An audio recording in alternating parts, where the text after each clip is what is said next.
Cities on the city in crisis. Detroit city officials will try to make a case in Lansing to prevent the state takeover of Michigan's largest city. Yeah, the mayor and the city council appear to be unified. 7 Action News reporter Jim Kurtzner has been on the financial crisis from the beginning.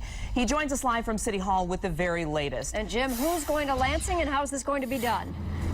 That's still to be worked out. Those discussions will continue with the city council this afternoon. But the headline here at City Hall at this noon hour, for now, the city council, Mayor Dave Bing, are unified, which certainly gives the city stronger position on the state takeover and trying to fight that at a hearing next Tuesday up in Lansing. Now, as we speak, City Council President Charles Pugh literally calling State Treasurer Andy Dillon to get more clarity about that state hearing. What are the parameters, and also how many can speak? How long will it go?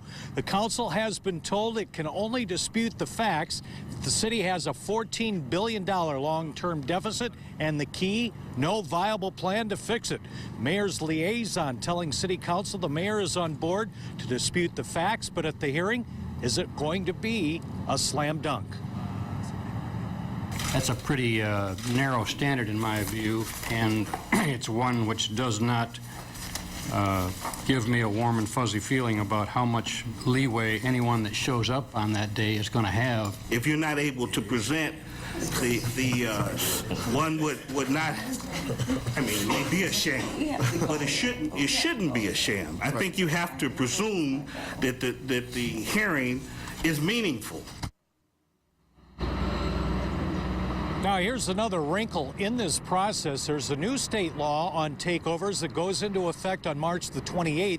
It gives cities like Detroit 4 options. A consent agreement for Detroit that would be revising one from last year that prevented a state takeover, the emergency manager, bankruptcy, or mediation. City Council member Ken Cockrell wants council to consider asking the governor to wait for that new law. That's part of the discussion that will continue here at City Hall this afternoon at 2 o'clock.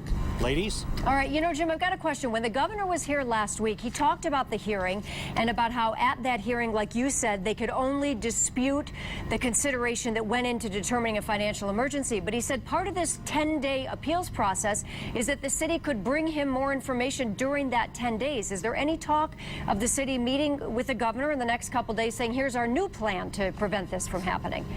They have actually done that. In fact, City Council President Charles Pugh told us yesterday he has met with the governor. He has given the governor some information, but this process still has to go through that full 10 days and that hearing next Tuesday.